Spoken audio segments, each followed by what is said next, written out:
Good afternoon, sit down. हम लोगों ने कल क्या पढ़ा था? पृथ्वी की हाँ आंतरिक संरचना। आंतरिक मतलब बताया था क्या होता है? अंदर की। हाँ, अंदर की संरचना। और इसमें हमने कितने प्रकार की चट्टानें पढ़ी थी? 3 प्रकार की। एक आग्नेय, दूसरी अवसादी परतदार या फिर अवसादी शैल, तीसरी रूपांतरित शैल। 3 प्रकार की शैलें पढ़ी थी और हमने आग्नेय शैल के बारे में पढ़ा था। ठीक है, आग्नेय शैल की विशेषताएं हमने कल पढ़ी थी। क्या थी आग्नेय शैल? क्या होती? हाँ, एक एक करके बताइए। आग्नेय शैल पहला पॉइंट बताओ, क्या बताया था? हाँ, कठोर होती है, इसलिए क्या होता है? अपर्दन कम होता है। अपर्दन का मतलब भी हमने बताया था। क्या मतलब होता है अपर्दन का? एक जगह से दूसरी जगह चेंज होना, है ना। जब कठोर होती कोई चीज हैवी होती है तो उसको एक जगह से दूसरी जगह करना मुश्किल होता है। वैसे ही आग्नेय शैल कठोर होती है, इसलिए उनका अपर्दन कम होता है। दूसरा हमने क्या पॉइंट बताया था? ये शैल कैसी होती है? रवेदार और दानेदार होती है। तीसरी हमने बोला एक एक बताइए, नहीं से समझ नहीं आता। इन शैलों में हाँ, इन शैलों में परत नहीं पाई जाती। परत मतलब बताया था ना, लेयर्स जो एक के ऊपर एक होती है वो नहीं पाई जाती। और इसके बाद नेक्स्ट, हाँ, आग्नेय शैल में जीवाश्म नहीं पाए जाते। और जीवाश्म क्यों नहीं पाए जाते? क्योंकि ये परतदार तो होती नहीं है और कठोर भी होती है, इसलिए इसमें जीवाश्म नहीं पाए जाते। चौथा,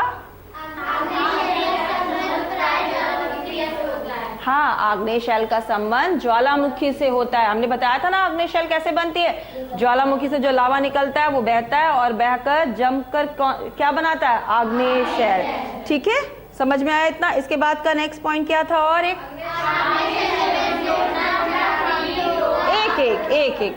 एक बताओ। आप बताओ बेटा। आग्नेय शैल में सोना, चांदी, लोहा, अभ्रक आदि खनिज पदार्थ मिलते हैं। हाँ, आग्नेय शैलों में हमने ये भी बताया था क्या क्या? चांदी, सोना, लोहा, खनिज पदार्थ जो पृथ्वी के अंदर होते हैं वो मिलते हैं। क्या क्यों मिलते हैं ये भी बताया था। जब लावा निकलता है, लावा से आग्नेय शैल बनती है, तो उसी के साथ अंदर से खनिज पदार्थ भी उनके साथ निकलकर बाहर आ जाते हैं, ये बताया था मैंने। ठीक है, तो आग्नेय शैलों के में सोना, चांदी, अभ्रक आदि खनिज पदार्थ भी मिलते हैं। तो अब हमारा आग्नेय शैल हो गया ना उसकी विशेषताएं। अब दूसरी कौन सी हमने शैलें पढ़नी थी? परतदार या अवसादी शैल। अच्छा, जब बारिश होती है तो देखा है सड़कों पे क्या बहता है? कितना देखा है? पानी बहता है। और पानी सिर्फ पानी होता है? हाँ, उसके साथ क्या होता है? मिट्टी, पेड़ पौधे, कचरा, कंकड़, पत्थर, बालू, सब चीज होती है ना। ठीक है, अच्छा, एक बारिश हुई, खूब ये बारिश का पानी बहा और ये सब जम गया। उसके बाद बारिश रुक गई तो वो चीज वहीं पर जहां बारिश बंद हुई, पानी बहना बंद हुआ तो क्या होता है? वहीं जम जाता है। और दोबारा फिर बारिश हुई तो फिर से चीज बहकर आती। इस तरह उस पर क्या होती? परत पर परत जमती चली जाती है। ठीक है, बरसात में देखा है ना, पानी में के साथ कितनी कितनी चीजें आती हैं। कंकड़, पत्थर, पत्तियां, ये सब बहती हैं। देखा है आपने? नालियों में, सड़कों पे, दोनों जगह, सब जगह देखा है बहते हुए। फिर यही दिन पर दिन जब सूखती जाती है, परत पे परत जमती चली जाती है, क्या होती हैं? अवसादी शैल, है ना। मलबा जमा होता जाता है, एक परत के ऊपर दूसरी परत, दूसरी के ऊपर तीसरी परत। ये क्या मलबा जमा होने से कौन सी शैल बनती है? अवसादी शैल। अब जब शैलों में छोटे छोटे कणों को पवन मतलब हवा द्वारा या पानी द्वारा या हिमानियों हिमानी मीन्स क्या होता है? बर्फ के टुकड़े। आपने देखा है ध्रुव में पढ़ा है कि कितनी बर्फ होती है, लेकिन ये बर्फ भी क्या होती है? एक जगह से दूसरी जगह शिफ्ट होती है, एक जगह से दूसरी जगह चलती है। जब ये जाती है तो अपने साथ क्या क्या लेके जाती है? कंकड़, पत्थर, जो भी चीजें हैं अपने साथ ये एक जगह से दूसरी जगह लेकर जाती है। ऐसी हवा भी एक जगह से दूसरी जगह लेकर जाती है। या फिर पानी, नदी का पानी देखा है? बहता है तो अपने साथ इन चीजों का बहाकर ले जाता है और इस तरह दिन पर दिन उस पे परतें जमा होती चली जाती हैं। इन परतों की मोटाई हजारों मीटर तक होती है। सोचा है कभी? कितनी होती? हजारों मीटर तक इनकी ऊंचाई होती है। अब जैसे एक चीज देखो, ये पत्थर देखो, दिख रहा है इसमें क्या नजर आ रहा है? ये लेयर्स दिख रही हैं कुछ तुम लोगों को नजर आ रही हैं, है ना? तो ये किस चीज का उदाहरण हुआ? परतदार शैलो का। देखा ना, इसमें परतें साफ नजर आ रही हैं कि एक परत के ऊपर दूसरी परत, दूसरी परत के ऊपर तीसरी परत जमती चली गई। अब पृथ्वी के ऊपर जितनी भी शैल है उसमें से 3/4 भाग अवसादी शैलों का है। कितना है? 3/4 भाग परतदार शैलों का है। और लोयस का जमाव भी वायु निर्मित, मीन्स वायु निर्मित मतलब पवन द्वारा बनाया गया। लोयस का जमाव भी पवन द्वारा बनाए गए परतदार चट्टानों के द्वारा हुआ है। लोयस का भी निर्माण किससे हुआ है? पवन द्वारा जो अपर्दन हुआ उससे जो परतें जमी उससे बना है। ठीक है। हिमालय पर्वत के बारे में सुना है ना? क्या है हिमालय पर्वत हमारे लिए? अच्छा, कहाँ पर है पहले बताओ? भारत के किधर है? उत्तर में। हिमालय पर्वत भारत के उत्तर में है। और हमारे लिए क्या करता है बताओ? कुछ हमारे लिए यूजफुल है? हाँ, कैसे यूजफुल है? हाँ, वेरी गुड।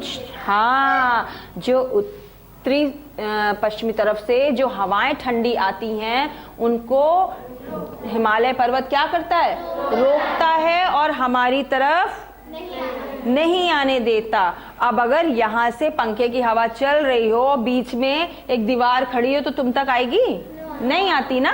तो इसी तरह से जो हिमालय पर्वत है वो उत्तर की तरफ से आने वाली ठंडी हवाओं को रोकता है। और भी बहुत फायदे की चीज होती है हमारे लिए हिमालय से। क्या है बताओ? एक तो ये पॉइंट हो गया कि वो हमें वहां से जो ठंडी हवाएं आती हैं उससे रोकता है। और क्या करता है? हमारी रक्षा नहीं करता है ना?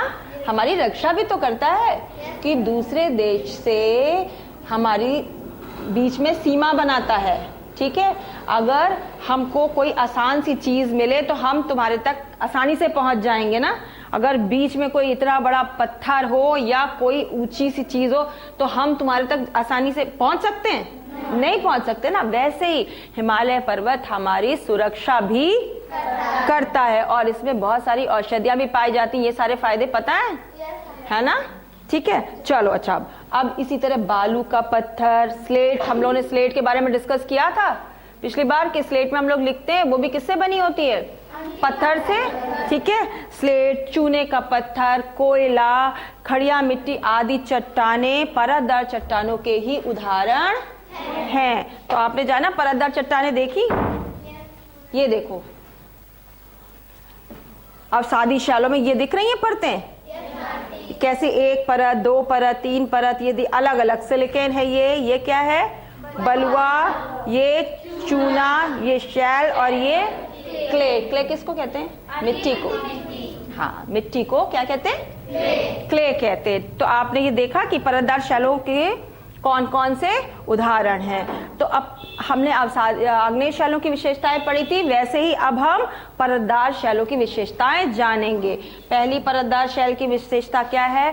परतदार शैल का निर्माण चट्टान चूर्ण। चट्टान चूर्ण का मतलब चूरा। चूरा कैसे? अब ये क्या है?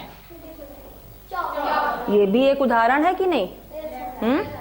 अब अगर हम इसको ऐसे ऐसे कर दे, देखो क्या गिर रहा है बताओ?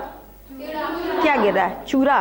तो हमने क्या बताया अभी? परतदार शैल का निर्माण चट्टान चूर्ण। अब समझ में आया चट्टान चूर्ण क्या हुआ? चट्टान चूर्ण तथा जीवावशेषों और वनस्पतियों के इकट्ठा होने से होता है। कैसे? जैसे कि आपने देखा कि पेड़ पौधे गिरते हैं और वो परत दर परत जमा होते चले जाते एक के ऊपर एक। यहाँ नहीं, शहरों में, हमारे यहाँ अगर अभी एक पेड़ गिर जाता है तो हम लोग उसको हटा देते हैं ना, क्योंकि यहाँ हम सब रहते हैं। ठीक है। लेकिन वैसे जो एक दूसरी परत पे परत जो पेड़ वनस्पतियों की जमती चली जाती है वो एक परत के रूप में अवसादी शैल का रूप ले लेती है बाद में। ठीक है, ये जाना आपने। तो किस तरह से परतदार शैलों का निर्माण हुआ? पहला पॉइंट, परतदार शैल का निर्माण चट्टान चूर्ण जीवावशेषों एवं वनस्पतियों के एकत्रीकरण से होता है। अतः परतदार शैलों में क्या पाया जाता है? जीवाश्म। हमने क्या क्वालिटी विशेषता जानी थी आग्नेय की कि उसमें जीवाश्म नहीं पाए जाते। तो हमने ये भी बताया था कि क्यों नहीं पाए जाते, क्योंकि वो कठोर होती है और उसमें परतें नहीं होती। लेकिन अवसादी शैलों में परतें होती है, इसलिए इसमें जीवाश्म भी पाए जाते हैं। तो अब पहला पॉइंट हम लोग बोलेंगे क्या था? परतदार शैलों का निर्माण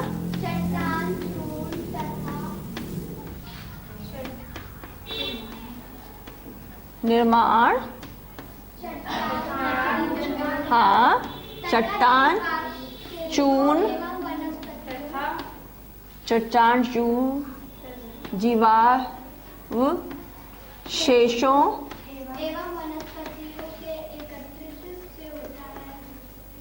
एवं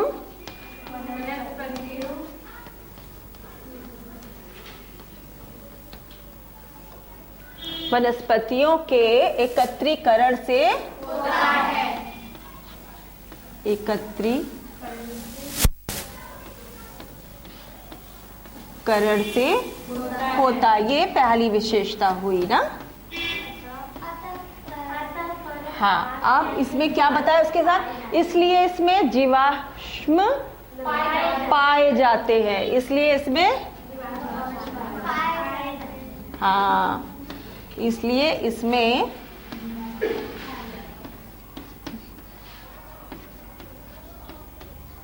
जीवाश्म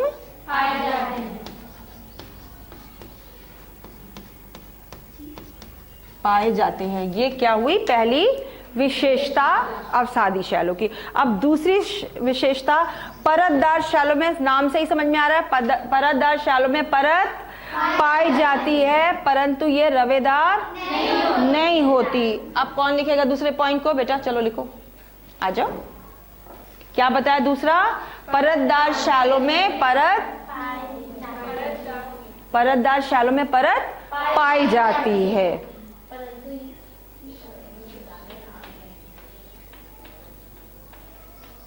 परतदार शैलों में परत पाई जाती। नाम से ही पता चल रहा है ना कि परतदार है तो उसमें परतें पाई जाती। आग्नेय शैलों में परत नहीं पाई जाती, परत पाई जाती है और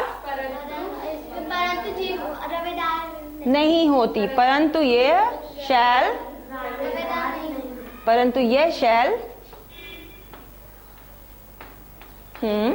रवेदार नहीं होती।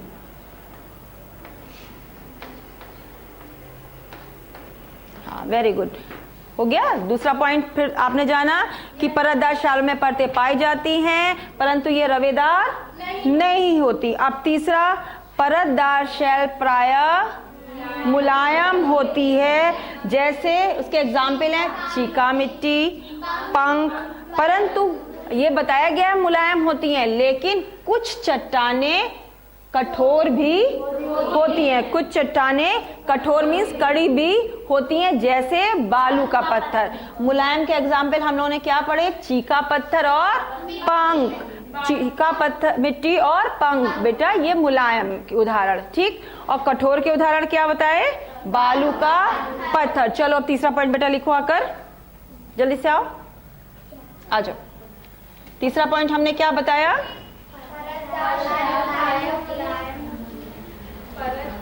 लिखो बेटा, परतदार शैल प्रायः मुलायम होती है।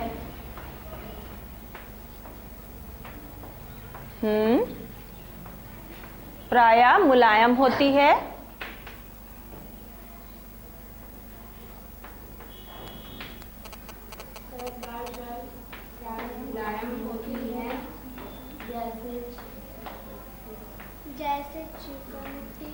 जैसे चीका मिट्टी,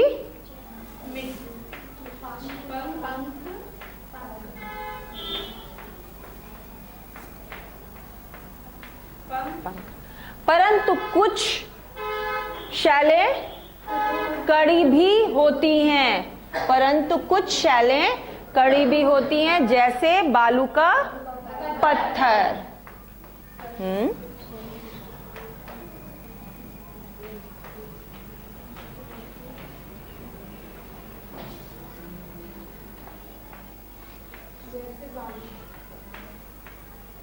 परंतु बेटा जैसे बताया ना, हाँ नहीं आप लिखो बेटा, आप लिखो।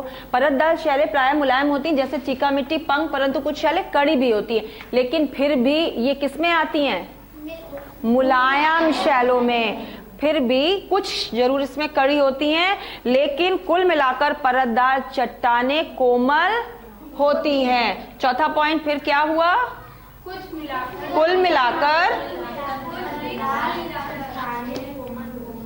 कुल मिलाकर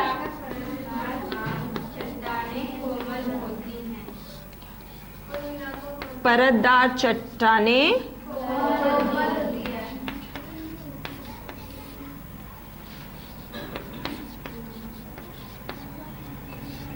कोमल होती है। कुछ कड़ी भी हैं, लेकिन ज्यादातर चट्टानें क्या बताई गई? मुलायम होती हैं। अब परतदार चट्टानों में खनिज तेल और कोयला एवं अन्य बहुमूल्य खनिज पाए जाते हैं। क्या क्या पाया जाता है? खनिज तेल और बहुमूल्य खनिज पाए जाते हैं। परतदार चट्टानों में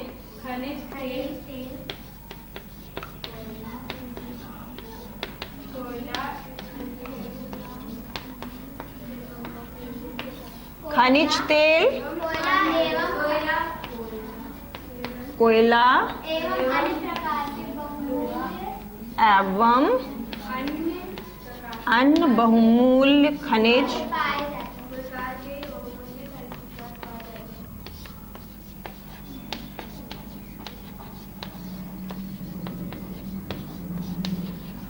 तो हमने अब ये क्या पढ़ी? अवसादी या परतदार शैलों की विशेषताएं। पहली, परतदार शैलों का निर्माण चट्टान चूर्ण, जीवावशेषों एवं वनस्पतियों के एकत्रीकरण से होता है, इसलिए इसमें जीवाश्म पाए जाते हैं। दूसरा, परतदार शैलों में परत पाई जाती है, परंतु ये शैल रवेदार नहीं होती, लेकिन आग्नेय शैल रवेदार होती है और आग्नेय शैल में जीवाश्म नहीं पाए जाते।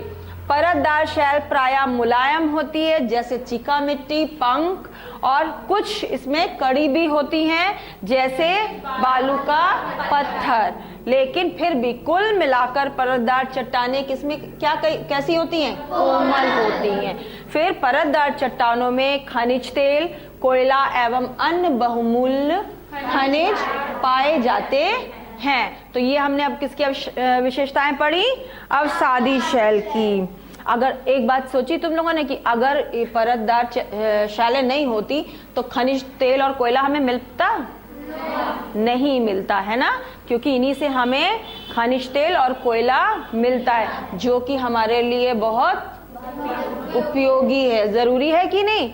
हमारे जीवन में खनिज तेल और कोयले का महत्व है ना, बहुत ज्यादा है, इसलिए ये हमारे लिए बहुत जरूरी है।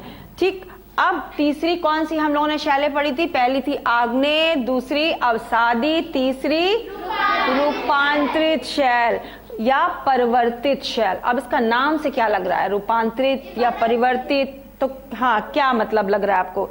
किसी चीज का रूप बदल जाना, ठीक है, या परिवर्तन हो जाना जिसमें। तो जो आग्नेय शैल और अवसादी शैलों में जब परिवर्तन हो जाता है, किस वजह से परिवर्तन होता है? ताप या दाब की वजह से, है ना, उसके ऊपर क्योंकि बहुत भार है ना, तो ताप और दाब की वजह से जब उनका रूप बदल जाता है तो वो कौन सी शैलें बन जाती हैं? रूपांतरित या परिवर्तित शैल में बदल जाती हैं। रूपांतरण की क्रिया के दौरान चट्टान के संगठन का रूप बदल जाता है। जब देखा है कभी न्यूज़पेपर को, देखा है खूब जब दबा के जो खूब सारा रखते रहते हैं बहुत दिन तक, है ना, और उसमें जैसे कि हमने बताया ताप और दाब से अंतर अंतर आता है, परिवर्तन होता है। वैसे खूब सारे न्यूज़पेपर अगर इतने सारे रख दो, कभी एग्जाम देखना, खूब दबा दो उनको, और जो मौसम का फर्क पड़े कि थोड़ा सा पानी का छींटा कुछ, तो देखा नीचे के पेपर कैसे हो जाते हैं, पीलापन ले लेते हैं या काले से हो जाते हैं, देखा है। तो उनका रूप बदलता है किसलिए, मौसम से और दाब से। उसी तरह चट्टानों का पर तो बहुत भार होता है, तो दाब व ताप से उनका रूप बदल जाता है। तुमने देखा रूपांतरित या परिवर्तित का एक सबसे अच्छा उदाहरण, कभी ईंटें बनते देखी हैं? है ना, किससे बनती हैं? मिट्टी से। अब मिट्टी का हमने रूप बदल दिया कि नहीं? कैसे बनती ईंट बनते किसी ने देखी कभी? देखी है? चलो बताओ जल्दी से, सबको बताओ कैसे बनती है। वो एक लोहे का ऐसा रहता है, उसमें आके मिट्टी भरते हैं, फिर उसे रख देते हैं, धूप में सुखाते हैं। हाँ, वो जो लोहे का बता रही है ना ये, वो क्या होता है, सांचे होते हैं। सांचे देखे हैं? देखा, बिस्किट्स वगैरह कुकीज वगैरह बनाने के लिए भी सांचे होते हैं, वैसे ही ईंटें बनाने के लिए भी लोहे के सांचे होते हैं। तो गीली मिट्टी को क्या करते हैं, खूब मार के और फिर उसको सांचे में भर करके पकाते हैं। बताया था ना रूप कैसे बदलता है, ताप ये अवा दाब के द्वारा। तो उसको क्या करते हैं, पकाकर पक्की ईंट बनाई जाती है। ठीक इसी प्रकार, बैठ जाओ बेटा, ठीक इसी तरह से भू परत के नीचे दाब व ताप से शैलों से स्लेट, डोलोमाइट तथा खड़िया मिट्टी अत्यधिक ताप के कारण किस में बदल जाती है, संगमरमर। अच्छा, ताजमहल किसने किसने देखा है, बताओ जल्दी से। ताजमहल देखा है कोई? गया है? टीवी में देखा है? अच्छा, तो कैसा है ताजमहल बताओ। हाँ, संगमरमर से बना है। हाँ बिल्कुल सही, ताजमहल किससे बना है? संगमरमर से बना हुआ है। और ये संगमरमर कैसे, हमने अभी भी क्या चीज बोली कि डोलोमाइट, खड़िया मिट्टी अत्यधिक ताप के कारण ये संगमरमर में बदल जाती है। ठीक है, देखा ना, रूप परिवर्तन हो गया। खड़िया मिट्टी का और डोलोमाइट, स्लेट डोलोमाइट का अगर रूप बदल गया तो वो किस रूप में आ गई, संगमरमर के रूप में बदल जाती है। कोयला किस में बदलता है, हीरे में। कोयला किस में बदल जाता है, हीरे में बदल जाता है। ये चट्टानें बहुत उपयोगी होती हैं। आजकल लोग घरों की फर्श, मकानों में देखा है, सब जगह लगे होते हैं। ये क्या लगा है बताओ? ये पत्थर है ना, ये पत्थर ही तो है। ठीक है, अब मकान बनाने में इनका बहुत अधिक उपयोग होता है। ठीक, समझ में आए? अब अवसादी शैल का आपने आग्नेय शैल पढ़ी, अवसादी शैल पढ़ी और रूपांतरित शैल हमने पढ़ी। तो अब रूपांतरित शैल की विशेषताएं हम लोग पढ़ेंगे जल्दी से। पहली विशेषता क्या हमने बताई थी?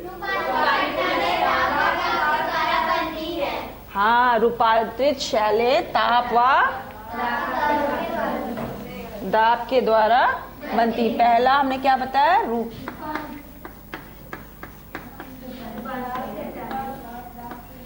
शैलें ताप व दाब के कारण बनती है। दूसरा हमने क्या बताया? रूपांतरित शैल। दूसरा, रूपांतरित शैल का पुनः रूपांतरण होता है, फिर से बदल जाती है वो अपना रूप, फिर से जैसे एक रूप से वो दूसरे रूप में आई, उसमें फिर से चेंजेस हो जाते हैं। ठीक है, तो रूपांतरित शैल का पुनः रूपांतरण होता है।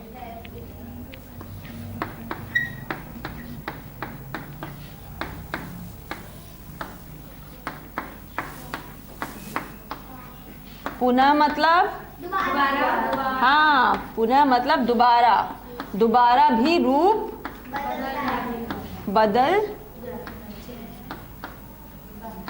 जैसे हाँ, जैसे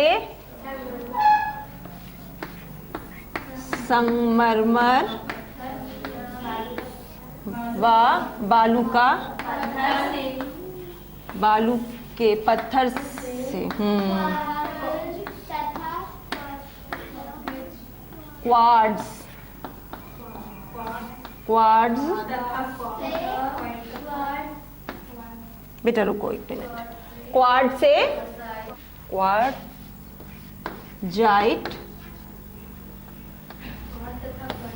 रूपांतरित चट्टान बनती है ना। बेटा रुको, चट्टान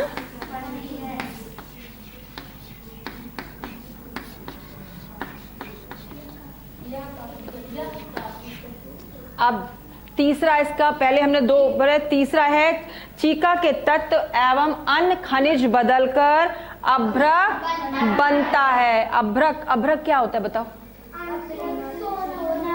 नहीं बेटा, तुम लोगों ने अभी कौन सा त्योहार आने वाला है पहले बताओ? होली में क्या यूज करते हैं?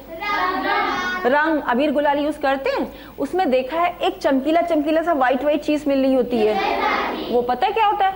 अभ्रक, वो होता है अभ्रक। देखा है ना, अबीर गुलाल में एक चमकीला सी चीज होती है, वो अभ्रक होता है।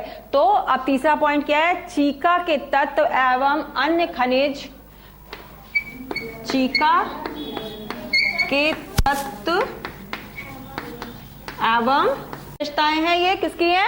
रूपांतरित या परिवर्तित शैल। पहले रूपांतरित शैलें ताप व दाब के कारण बनती हैं। दूसरा, रूपांतरित शैल का पुनः रूपांतरण होता है, जैसे संगमरमर व बालू के पत्थर से क्वार्ट्ज तथा क्वार्टाइज रूपांतरित चट्टान बनती है। हमने पहले क्या बताया? पहले संगमरमर बताया कैसे बना बताया था, खड़िया मिट्टी से चेंज होकर के, फिर इससे भी चेंज होकर क्वार्ट्ज या तथा क्वार्टाइट रूपांतरित चट्टान बनती है। तो फिर से उसका रूपांतरण हुआ ना, ठीक। अब चीका के तत्व एवं अन्य खनिज बदलकर अभ्रक बनता है और अत्यधिक ताप व दाब के कारण सिस्ट का निर्माण होता है, ठीक। तो अभी आपने किसकी विशेषताएं पढ़ी? रूपांतरित शैल। अब हम जल्दी से एक एक्सरसाइज दे रहे हैं जो हमको कल करके दिखाओगे आप लोग, ठीक है। एक वो बनाइए कॉलम, उसमें अपनी कॉपी में आप कुछ जल्दी से नाम लिखो, बताओ कि उसमें कौन सा चट्टान किस प्रकार की चट्टान है। जैसे बालू का पत्थर और संगमरमर, लिखो जल्दी जल्दी। बालू का पत्थर और संगमरमर ये किस प्रकार है? अभी हमने पढ़ाया तो सब बताया ना कौन सी किस प्रकार की चट्टान है। अब आप कल हमको बताओगे, ठीक है। तो ये किस प्रकार की है? दूसरा, चौक स्लेट और ग्रेफाइट,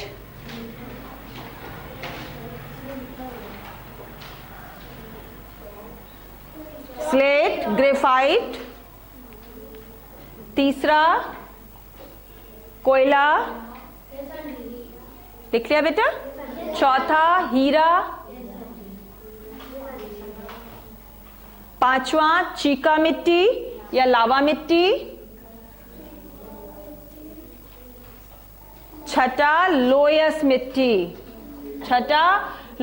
अब इसमें आप कल हमको लिख के लाओगे ये किस प्रकार की चट्टानें हैं, ठीक है। चलो, अब ये आपको समझ में आ गया इतना? चलो, अब कल हम लोग आगे पढ़ेंगे।